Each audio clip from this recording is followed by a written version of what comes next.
I'll show you that video. Premiers are making the case desperately a little bit that Donald Trump shouldn't put a 25% tariff on the goods coming in from their provinces. And well, I hope not, fingers crossed. I don't think Donald Trump wants to do it. I think he wants to get a result using this as a lever. But we'll see, right? We're 10 days out, 10 days until Inauguration Day. We'll find out soon. And the premiers are desperately hoping that their economy isn't going to be completely destroyed by the incoming Trump administration. Trudeau goes on CNN and he blames the alt-right. Of course it was the alt-right fault. It's not his fault, right? If it's not Stephen Harper's fault, well, it's obviously the alt-right, right? So he goes on CNN and talks about that. And he also goes to Carter's funeral where somebody snaps a picture of him in his natural state. And I'll show you, I've got that for you. John Rustad is finally fighting for the BC election, the rigged BC election that we saw happen last year, at the end of last year. And Rustad now has collected his evidence and he is dropping bombshells. And that is where we're going to start. So there's lots to get to. Let's get to it. First, John Rustad says, "Today, I'm asking British Columbians to come together and safeguard and strengthen our democracy. As BC's elected official opposition, the Conservative Party of British Columbia did not want to make any potentially undue allegations prior to gathering evidence and concrete testimony.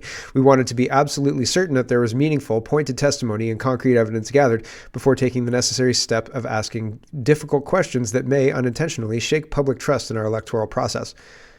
My trust has been not shaken, demolished. It has been, there was an earthquake machine on my trust and it has rendered my trust rubble at this point in time. Like, nope, I don't have any trust left. So anyway, it would be good to have some kind of faith or trust in the people who are now trying to rebuild those institutions. Maybe, fingers crossed, right? Now that we have gathered this testimony, he says, including several very concerning affidavits which allege Election Act offenses, we are asking for nonpartisan investigation and a grace period for potential complainants to come forward. This isn't about playing partisan politics. It's about asking very serious and important questions about BC's election process and the integrity of our democracy in British Columbia and in Canada. I'm particularly concerned by allegations of coerced voting, strategic illegal out-of-riding voting, and non-Canadian citizens voting in BC's recent 2024 provincial election. Moreover, as a British Columbian and a Canadian, I'm disturbed by a pattern of politicians advancing policies which sacrifice the integrity of our electoral process on the altar of accessibility. We are naive to believe that bad actors will not take advantage of these loopholes that can undermine the integrity of the vote in our democracy. In mere months, Canada may see our first ever prime minister elected by a majority of non-citizens due to the highly lax rules of the federal Liberal Party's leadership process. As a people, as a province, as a nation, we must strive to do better and to make Canadian citizenship mean something once again. And he finishes with BC Poly. So here's Rustad doing a speech. I think we have some important information that we thought we should share. It's too fast. But I think it's worthwhile. We'll listen to probably the first 2 minutes. The 4 minutes are worthwhile. There's also, he's got one of his MPs who was himself the victim of, I don't think he won his riding, but this MP thought that he was going to win and then lost on election day. And so they've been investigating that since election day, and they've got some evidence that, could change the result, right? So we'll listen to this first and then John Rustad after that. We're not going to listen, each one is 4 minutes, but we'll listen to... As you know, I'm Pierre Poilievre, so I ran for the election. We'll listen... Silly thing. We'll listen to about a minute and a half, but I want you to get a good understanding of what's going on, okay? So here we go. As you know, I'm Pierre Poilievre, so I ran for the election from Surrey-Guildford, electoral riding as a candidate for Conservative Party of BC. So at the end of the election on October 19, there was a 103 vote lead, and with just a handful of votes after that, the lead was gone and I was trailing by 22 votes. So of course that raised reasonable concern. We asked for the voting list, the participation list from BC Elections, and BC Elections provided the list, but in quite a cumbersome manner. We asked for the list in categorized manner so we could see who has voted through mail-in ballots and who has voted through other alternative methods. But that was not provided to us. So with the support that we had at hand and with John Rustad's amazing support as well, we were able to conduct a review of who had voted in Surrey-Guildford riding and what contraventions possibly happened. So this particular lodge did stick out because there were 21 mail-in ballots which were casted from this lodge, and this lodge is literally across the street from the voting place, which is one of the schools. So that did raise further concerns. And under the section 109.01 of the Election Act, one individual can only assist another individual with the mail-in ballot package. So that raised a concern to us, but that also raises a bigger concern that this information was available to BC Elections, so why did not it raise a concern to them?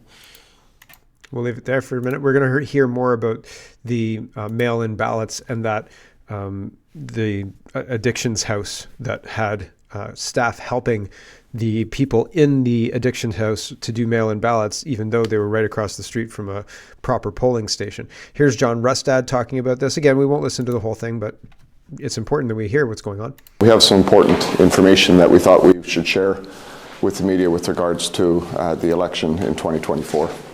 There's been many people who have brought forward a tremendous amount of information to us about the election.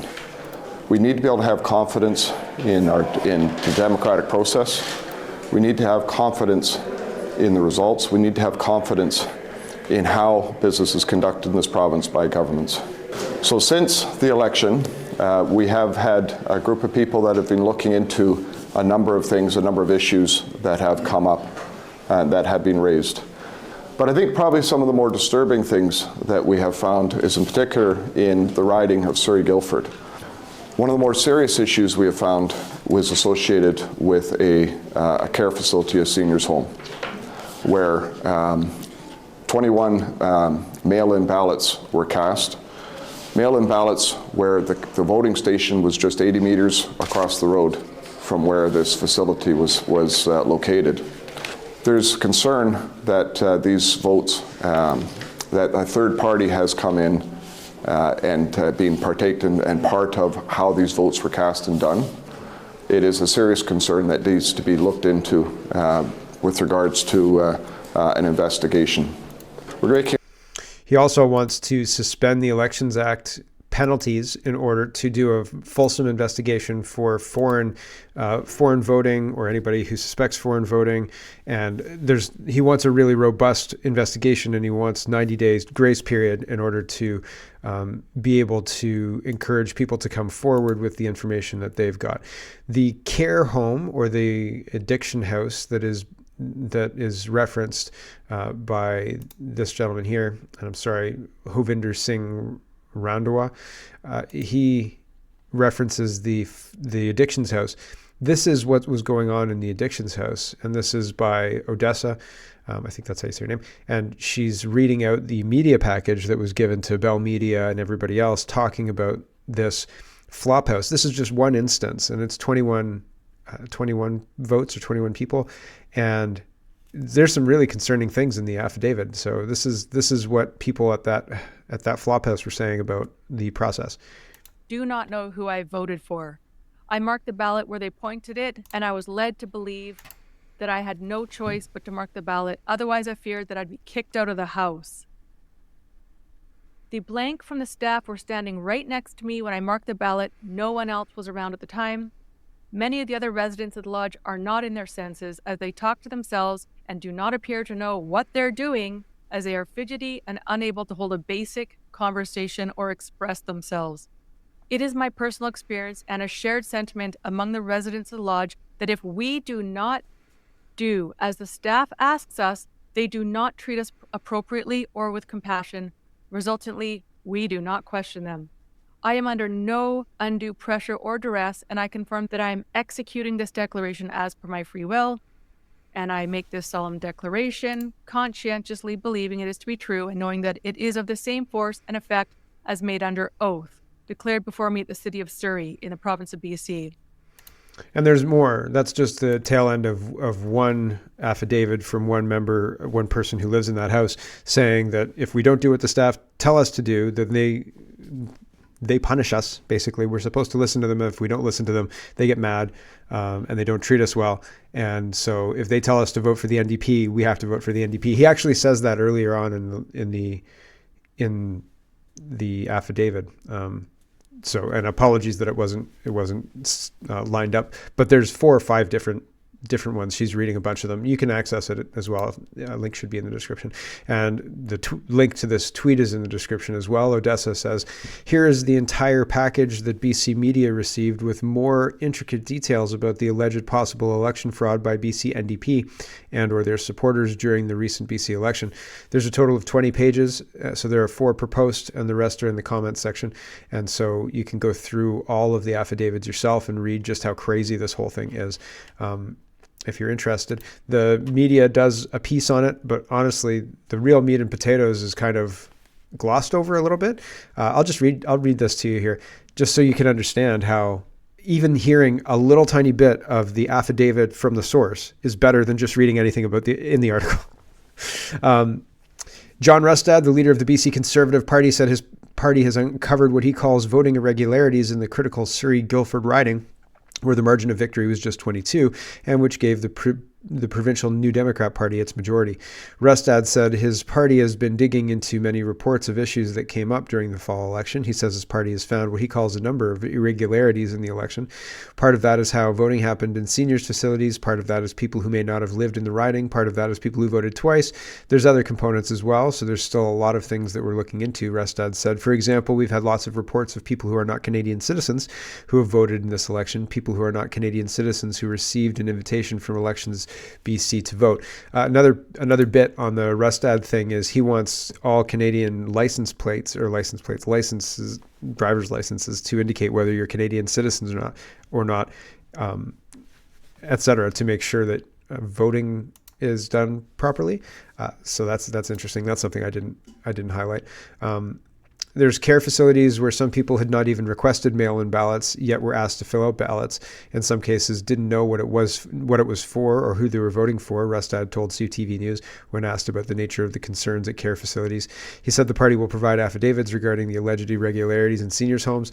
I think that's what's disturbing about that is that we're hearing reports of senior facilities in other ridings as well, where similar things have gone on, but we need to investigate that more before we can come out with more details, he added. Rustad said Wednesday that his team is doing further investigations into the alleged irregularities.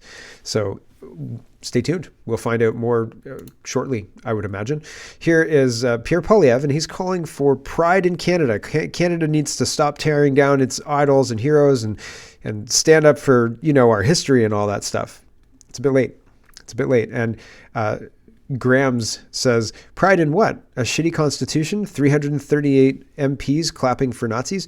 338 responsible for lockdown, mandated human experimentation, anti-Christian, anti-free speech, spying on citizens, and globalist bankruptcy? So much to be proud of, fools. And my family line has been here since the beginning. Canada has become what all our families ran from: evil, totalitarian corruption. Monarchy and Commonwealth are a facade. To make Canada great, we have to dismantle what pug politicians have done to us.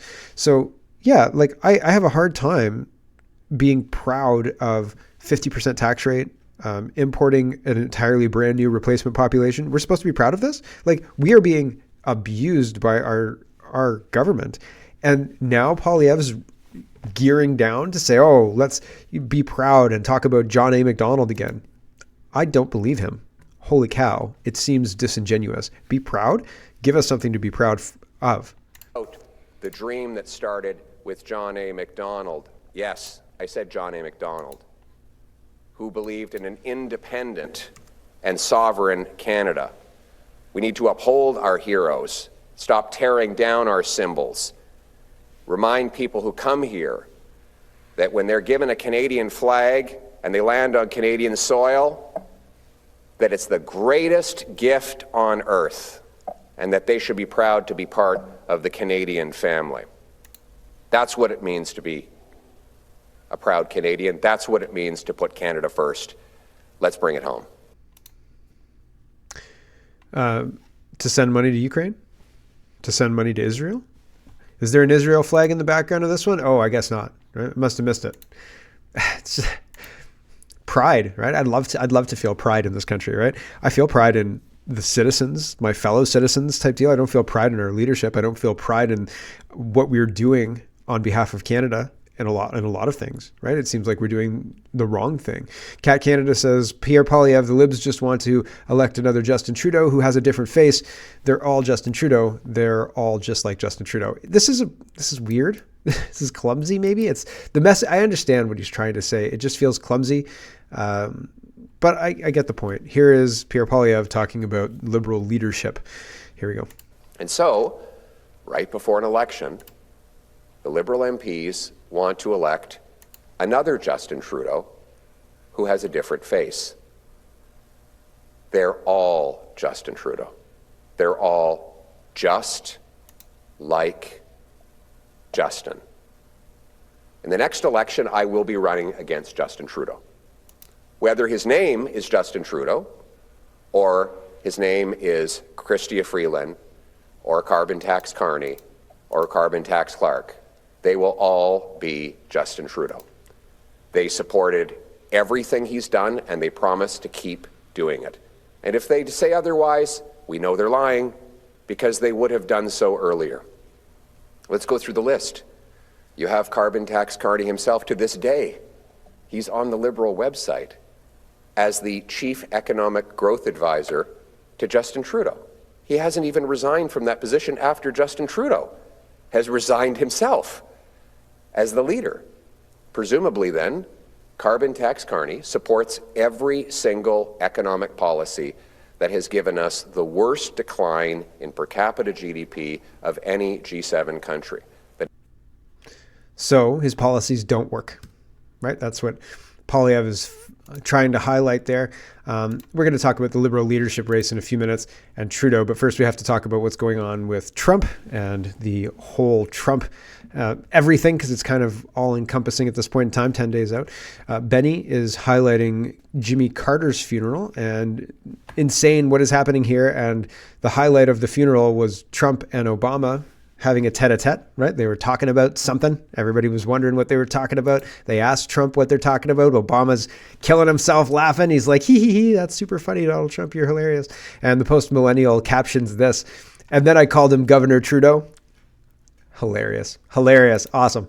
I thought that was pretty funny. And here's somebody saying, so you and Obama? And Trump's like, oh, yeah, I guess, wasn't that friendly? Here we go. Off the top, you mentioned the Carter funeral today. What were you talking to Barack Obama about? It did look very friendly, I must say. I didn't realize it. I didn't realize it, how friendly it looked. I saw it on your wonderful network just a little while ago before I came in, and I said, boy, they look like two people that like each other, and we probably do. We have little different philosophies, right? But we probably do. I don't know, we just got along, but I got along with just about everybody on that. We met backstage, as you know, before we went on, and I thought it was a beautiful service, but we all got along very well, which is good. In California, off the top, you mentioned the Carter. Right? I mean, Obama liked drone bombing the Middle East unendingly for 8 years with drones, and Obama's allowed the crazy removal of the United States from Afghanistan under Biden, right? Like, because it was kind of viewed as Obama's third term through Biden, right? And now Trump's like, oh, well, we get along. Everybody's happy. Everybody's cool. Weird. It's a little weird, right? Kamala was pissed. She's like, this guy's the comedian, Terrence Howard. And he's got Uncle Terrence's pancake mix, which I think is a beautiful pivot. I think it's wonderful because that pancake mix is going to be around a lot longer than his show. Anyway, wonderful pivot. Good job for this guy. But he's highlighting Kamala Harris, realizing that Donald Trump and Barack Obama are chatting and looking kind of friendly, and she's pissed. It's super funny. And he's laughing. And I think that he goes a little bit too far with the laughing. Like, I think it's a little bit much. But I'm going to leave it on. But here we go. Yeah, Kamala was in her feelings. Watch. She was in her feelings when she saw Trump and Obama talking. Look at her face.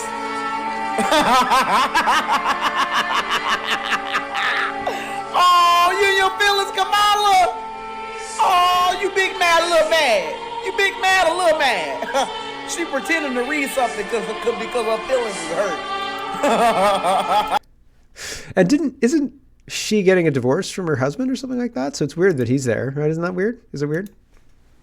we're getting a divorce, but I really wanted to go to the Jimmy Carter funeral, so I suffered through it. True North is reporting the Ontario government unveiled a new framework on Tuesday to enhance border security along the province's border with the United States. Doug Ford is saying, Donald Trump, please, we need the money. You've got to give us our $200 billion worth of auto money, please, because if you don't, the depression that's going to be unleashed in Ontario is going to be, I'm not going to be able to survive it. And Donald Trump will say, do you want to be the 51st state? Do you want to be the first Canadian politician to agree and like be onboarded, and you'll avoid all of those negative consequences. I think that Trump basically holds that amount of cards. I think that he does, and maybe I'm wrong. I could be wrong. And so I was talking to somebody yesterday, and they said, it might not happen at all. It's not going to happen at all, really. And so maybe not, but we'll see. I think that Trump wants to make a change, and he's got the leverage to push that change.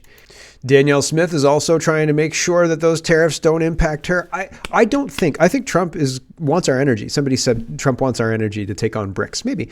That could certainly be. Trump is not going to get into a situation where he's going to stymie Alberta's ability to produce stuff, especially oil and energy. I think he's going to try and unleash them. I think he wants one of those economic zones to be Alberta, where you can come in and get rapid approvals and all sorts of other stuff. I don't think that Trump is going to slap tariffs. Fundamentally, he doesn't want to do damage to his economy either, right? And I don't think he's going to. That's not the plan. He's not going to say, listen, I'm going to destroy the American economy while I take out Canada. If Canada gives him a hard time, then he can make it hard for us by resourcing things from, making the cars in Detroit, making the whatever, ketchup in Ohio, whatever it is, right? I'm sure there's tomatoes in somewhere else in the United States, right? So all of those things will, if we give them a hard time with this, could happen. But I think that Danielle Smith wants to play ball, and I don't think that Donald Trump wants to cause undue hardship. He wants to find a way where he can justify giving us the money that we currently take, right? We're already living in the new paradigm. We just have to make it official, which I don't like it. It just is. Okay. Danielle Smith says, this is very true. The United States imports raw crude from Canada and upscales it into value-added products. Any proposed tariffs would immediately hurt American refineries and also make consumers pay more at the pumps. Donald Trump doesn't want that outcome, so he's not going to do those things that result in that outcome. He's going to make it so different things are pain points, and he's going to say, listen, I don't want this pain point for you. Let's find a way forward where I'm happy and you're happy, right? That's what he does. Canadian Energy Center is saying American oil refineries say Canadian oil is critical to keep U.S. energy affordable, and it should be excluded from any new tariffs. He's going to use it as a leverage. He's going to say, I want your oil. I want it. And the way I'm going to take it is X, Y, Z. And you want to give it to me, and this is how you're going to give it to me. That's it. He understands leverage and being able to utilize his advantage and minimize his disadvantage. And he does it all the time. And he seems to do it pretty effortlessly. Anyway, Mark Miller, who's the immigration minister in the failing Liberal government, is responding to Pierre Poilievre. Pierre Poilievre says, Canada will never be the 51st state, period. We are a great and independent country. We are the best friends to the United States. We spent billions of dollars and hundreds of lives helping Americans retaliate against Al-Qaeda's 9/11 attacks. We supply the U.S. with billions of dollars of high quality and totally reliable energy, well below market prices. We buy hundreds of billions of dollars of American goods. Our weak and pathetic NDP Liberal government has failed to make these obvious points. I will fight for Canada. When I'm Prime Minister, we will rebuild our military and take back control of the border to secure both Canada and the United States. We will take back control of our Arctic to keep Russia and China out. We will axe the tax, slash red tape, and rapidly. This doesn't address enough. It doesn't speak to Trump and what he wants enough. Personally, I think that this is a miss. I don't think this statement communicates what it needs to communicate to either the Canadian people or Trump. But I'll get there in just a minute. Mark Miller says, in response to this kind of long and messy statement, I'm sorry that it's long and messy, but it's long and messy. Mark Miller says, this will not be credible for a second until Pierre Poilievre says, I don't want your vote, to people wanting to entertain the Canadian annexation stuff and publicly reject the words of Conservative leadership candidate Kevin O'Leary and his mentor Stockwell Day. Stockwell Day is not as rich as Kevin O'Leary, is he? So Mark Miller telling Pierre Poilievre to reject Canadians who are supportive of Trump putting this pressure on. Again, a total miss, completely out of touch with the reality of the situation. And the reality of the situation is Trump is holding all the cards, or 90% of the cards. We've got a pair and he's got a royal flush, or aces full, right? Like he's got a really strong hand and he knows it. And we've got a very weak hand and it's getting weaker. And that's public. It's very public. And so talking about how we're super good friends and blah, blah, blah, blah, blah doesn't address the trade imbalance, doesn't address the issues that Trump is trying to talk about. So if you go in and say, listen, girlfriend, we've got to talk about these three things, right? Like X, Y, and Z. And she comes at you with A, B, and C. And you're like, what happened to X, Y, and Z? We were supposed to talk about X, Y, and Z. A, B, and C may be your issues, girlfriend, but X, Y, and Z are mine. And like, if you want to deal with A, B, and C, go find somebody else to deal with A, B, and C, because it's not my bag. That's not my problem. See you later. And then you can deal with X, Y, and Z. Trump is trying to deal with X, Y, and Z. And I mean, in a relationship, you want to actually have give and take, right? So I don't recommend completely dismissing your girlfriend's laundry list of issues. If you bring issues to her and she brings issues to you, you should work on all of those issues. But if her response to you is to bring issues that she now has, maybe you should find a different girlfriend. And that's the same issue here. Trump says X, Y, Z. And we're like, okay, we're not going to deal with any of those issues, but what about all this? You know, like, listen, those were wonderful times when we were fighting Al-Qaeda together and when you were supplying billions of dollars worth of energy and all that stuff. Those were good times. But today, these are the issues that I want to deal with, not those reminiscing things that you want to bring up, right? Today's a different day, right? It's not what you're talking about anymore, Pierre Poilievre, right? It's a different day and it's a different configuration. And in this configuration, that's not going to work, right? So like, and I will fight for Canada when I'm prime minister. We'll rebuild our military. That's going to take 10 years more. And it's not obvious that he can do any of the things that he's saying he can do. So especially with the Senate the Senate composition the way it is. Like Pierre's going to get in and the Senate's is not going to give royal assent to any of his bills because they're controlled by Trudeau. And that's uncomfortable. Canada says Lib MP Mary Ng, Lib Chinese MP Mary Ng. And I don't mean that she looks Chinese. I mean like she's acting on behalf of China because China elected her. I think maybe isn't she one of the names that was leaked as being one of those people? Those people, good thing I can't be canceled. Or I'm as canceled as I could ever be.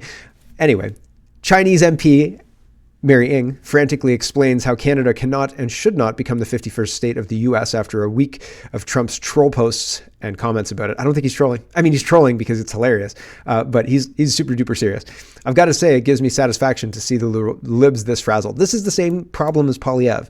Trump is saying, these are the problems that I want to address. The big trade deficit, the drugs coming in, the illegals coming in. And these people are saying, no, our long history of being friends with the United States.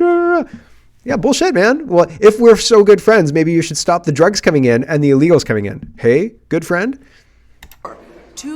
We buy more from the Americans than those three countries combined. If we buy more from the Americans, that's an economic argument to tighten up, right? And again, like North American, Amiro, all of that stuff is a specter in this. But the argument she's making is Donald Trump will say, okay, yeah, like I understand that you buy all that. Why not normalize our economy, normalize everything and make it super duper easy, remove all of the barriers, remove all the yearly and bi-yearly negotiations, remove all that stuff. She's not making a good argument to defend the status quo, which is what she's trying to do. And so she's not very smart. That's the importance of this relationship. So you acknowledge that he's not joking anymore. You say you're taking this seriously, but how concerned are you that this is going beyond trolling now? We are, of course, we have to be concerned when tariffs and punishing tariffs are going to hurt the Canadian economy. You've seen us stand up for Canadian businesses all the time. We've never, ever wavered from doing that. We will not do that this time. But I actually think that work that Minister LeBlanc, Minister Joly, the Prime Minister has done around of the border, which we also share. That's really good work. That's an example of how we'll work together. But we need to keep doing this because this trading relationship is far too important to Canada. But quite candidly, it's really important to American jobs. Remember, 36 states wake up every day because they count Canada as their top customer. We buy. I still don't think it's a good economic argument to keep things the way they are. The way they are clearly doesn't work very well because Canada is being subsidized. And I've got David Ick in a second. I think that's how you say his name. In a second, talking about how this is the plan and all the rest. But just from an economic standpoint, this is the plan from the Book of Rome, right? The Club of Rome. This is what they wanted, including Greenland. They wanted Greenland and North America to all be one kind of block in 7 or 8, I think it's 7 kingdoms, and run by a single world government. So it's uncomfortably moving in that direction. But the people who are trying to I don't think she's trying to maintain sovereignty for Canada. I think she's trying to maintain Chinese influence in Canada. I think she's trying to maintain Chinese Canada, right? Like Chinese controlled Canada rather than under US hegemony, right? And that's what she's trying to maintain, in my opinion. Viva Fry says, once you understand, he's responding to his brother, Lion Advocacy, and Lion Advocacy says, this is one of the reasons Trump is issuing threats against Canadian sovereignty. Canada may have criminal MPs operating under the influence of bad foreign actors, but we can't change these or charge these MPs because of the long-standing principle of protecting classified information. So we are stuck with people who are maybe operating on behalf of foreign interests, and we can't do anything about it because we're not allowed to know about it for reasons.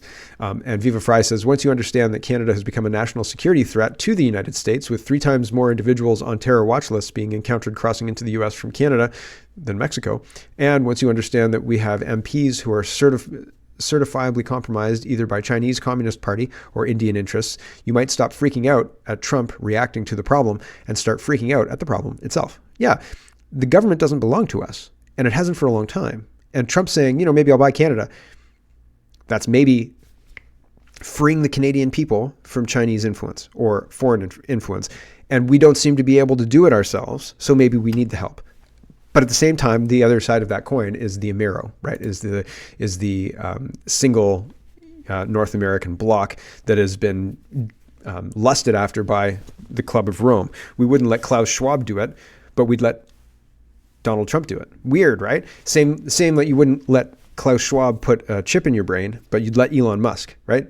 Put a chip in my brain, Elon. I believe in you, right? But Klaus Schwab, no way, right? And I'm saying that kind of facetiously. I don't want a chip in my brain from anybody. I'm just saying the salesman seems to matter, and the salesman in this time is Donald Trump, and he's trying to make an economic case in a way that it's catching people off guard and is convincing. Well, he hasn't been moved yet, and we're 10 days out. Here is this guy. Didn't he was QBing the Iraq War, right? This is John Bolton, right? And he's talking to Vasi Kapoulas, and he's supposed to be a Trump insider, but I think that he was probably a deep state operative inside of Trump's White House the first time around. I digress. Anyway, Bolton's saying, I know Trump, and Trump hates Trudeau and Freeland. Here you go. Because we talked about the so-called kiss the ring approach a number of weeks ago. Given the fact that he sort of doubled down on so much of the rhetoric, do you think the same approach is still worthwhile pursuing? Well, I would just say it was Justin Trudeau that went down to kiss the ring. He doesn't like Justin Trudeau. He thinks he's a Twinkie. And Canada's in a difficult position now. You don't have an election until later in the year.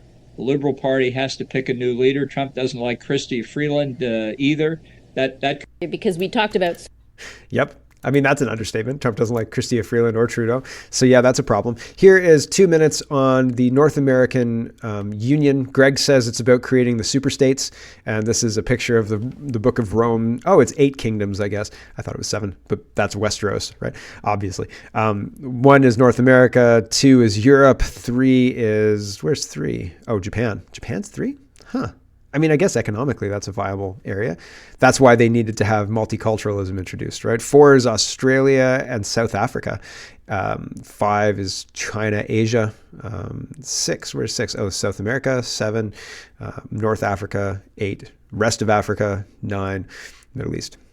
10, South Asia. So 10, oh, I missed 10. There's 10.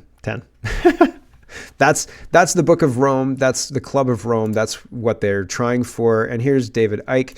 I think that's how you say it.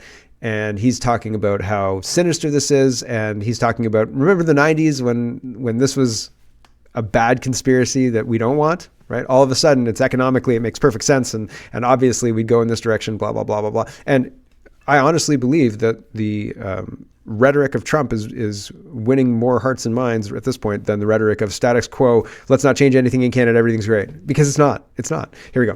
What is this really? It's too fast. Womp womp. Right? Jeepers creepers.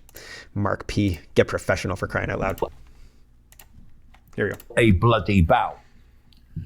Well, I remember, because I'm old and I've been doing this a long time, back in the 1990s, when it was very much part of the alternative media analysis, that the plan was for a North American Union, a fusion of Canada with the United States and Mexico, basically mirroring the European Union, because the more you centralize power, the more power the few have over the many.